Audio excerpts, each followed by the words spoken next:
علم کیا معنی ہے؟ جان لینا. تو تنہا کسی بات کا جان لینا موجب فضیلت نہیں ہوتا. صرف جان لینا کوئی موجب فضیلت نہیں.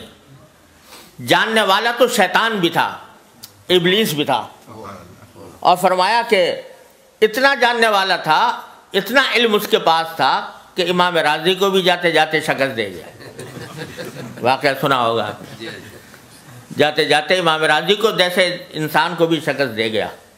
علم تو اس کے پاس بھی تھا، عقل بھی بڑی تھی. عقل ایسی تھی کہ اگر اس کے دلیل کو جو اس نے اللہ تبارک و تعالیٰ کے سامنے پیش کی خالص عقل کی بنیاد پر رد کرنا چاہو تو کوئی راستہ نہیں کہ خلقتنی من نار و خلقتہ من طین. تو صرف عقل کی بنیاد پر اگر جواب دینا چاہو اس دلیل کا تو ہمارے لیے مشکل ہے اس عقل کی بنیاد پر جواب دینا. تو عقل بھی بہت تھی، علم بھی بہت تھا. بلکہ حضرت تھانوی رحمۃ اللہ علیہ فرماتے ہیں کہ 4 عین تھے اس کے اندر. عالم بڑا تھا، عین عالم کا، اور عاقل بڑا تھا کہ دلیل ایسی پیش کر دی، اور فرمایا عابد بڑا تھا کیونکہ روایات میں ہے کہ پہلے عبادت بھی بہت کرتا تھا.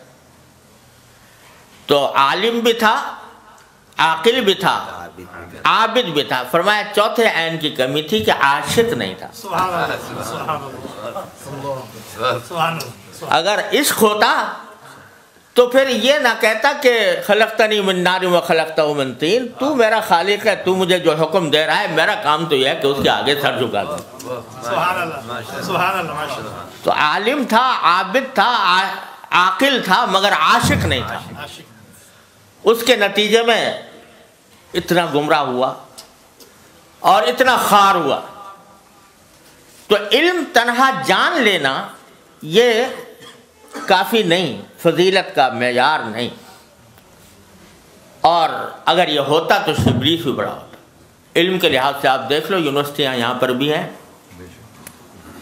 اسلامک اسٹڈیز کے شعبے اس میں جو قائم ہیں، اور امریکہ میں بھی قائم ہے. مستشرقین اس کے اندر جو کچھ تحقیقات لکھ رہے ہیں، جن کتابوں کے حوالے دیتے ہیں، بعض اوقات ہمارے اچھے اچھے علماء کو بھی ان کتابوں کا پتہ نہیں ہوتا. ایسے ایسے مقالات لکھے جائیں. علم ہے موجود. تو تنہا علم کافی نہیں، بلکہ جس چیز کو حاصل کرنا ہے، فرمایا لیتفقہوا فی الدین، دین کی سمجھ حاصل کرنا. وہ دین کی سمجھ محض کتاب سے نہیں آتی، محض علم سے نہیں آتی. وہ دین کی سمجھ رکھنے والے کی صحبت سے آتی ہے. وہ جس کے پاس دین کی سمجھ ہو. وہ سمجھ کیا ہے؟ وہ سمجھ یہ ہے کہ کس وقت میرے دین کا مجھ سے کیا مطالبہ ہے، کس وقت دین کا کیا مطالبہ ہے. اس وقت وہ جو تقاضا اور جو مطالبہ ہوتا ہے، اس تقاضے اور مطالبے پر عمل کرنے کا نام ہے تفقہ فی الدین. حضرت حکیم الامت مولانا تھانوی رحمۃ اللہ کے زمانے میں ایک بستی تھی جہاں پر ارتداد کا فتنہ پھیلا ہوا تھا، زبردست ارتداد، لوگ مرتد ہو رہے تھے. تو وہاں کچھ لوگ تھے کہ جو ابھی مرتد کھلم کھلا نہیں ہوئے تھے، مگر انہوں نے کافروں کی سی باتیں شروع کر دی تھیں. تو حضرت وہاں تشریف لے گئے ان مسلمانوں کے پاس جو ابھی تک مسلمان تھے، مرتد نہیں ہوئے تھے.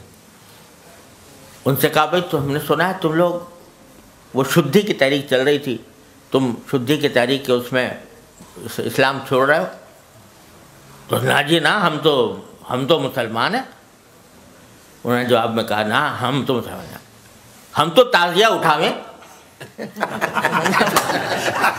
ہم تو تعزیہ اٹھاویں،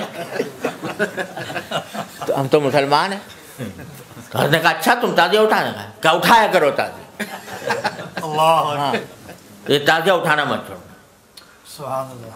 اب بظاہر تو تعزیہ اٹھانے کا فرمانا کہ بھئی تعزیہ اٹھایا کرو، یہ بدعت کہو اس کو، رسم کہو، جو کچھ کہو، اس کا جواز نہیں، لیکن فرمایا کہ اس وقت کفر اور اسلام کی علامت بن گیا ہے یہ،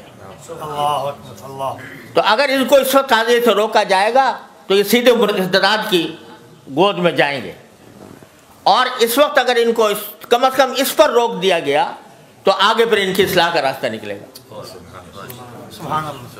تو یہ ہے علم میں اور تفقہ فی الدین میں فرق، کہ کس موقع پر دین کا کیا تقاضا ہے اور دین کا کس چیز میں فائدہ ہے، تو اس بات کو اختیار کرنا یہ تفقہ فی الدین ہے۔ کوئی اب اگر اٹھا کے فتویٰ پوچھو کہ ایک مولوی صاحب آئے تھے، انہوں نے یہ کہا تھا کہ وہاں گاؤں والوں سے کہ تم تعزیہ اٹھایا کرو، تو اس مولوی صاحب کا کیا حکم ہے؟ تو اس کا فتویٰ جو خالص علم کی بنیاد پر دیا جائے گا، جس میں تفقہ نہ ہو، تو وہ یہی ہوگا کہ بھئی وہ غلط بات کہی، انہوں نے گمراہی کی بات کہی، ایسے آدمی کو گمراہ سمجھنا چاہیے۔ لیکن کس موقع پر، کس مرحلے پر، کس درجہ، کس چیز میں ڈھیل دی جائے اور کس چیز میں سختی اختیار کر لی جائے، یہ چیز جو ہے یہ تفقہ فی الدین ہے۔ اور یہ تفقہ فی الدین صرف کتاب پڑھنے سے حاصل نہیں ہوتا، یہ صرف درسگاہ میں بیٹھ کر ڈگریاں حاصل کرنے، اسناد حاصل کرنے سے حاصل نہیں ہوتا، یہ بزرگوں کی صحبت سے حاصل ہوتا ہے۔ نہ کتابوں سے، نہ کالج سے، نظر سے پیدا دین ہوتا ہے، بزرگوں کی نظر سے پیدا۔ تو وہ در حقیقت وہ سمجھ ہے جس کو حاصل کرنے کا حکم دیا گیا، کہ لیے تفقہوا فی الدین، دین کی سمجھ پیدا کرنا۔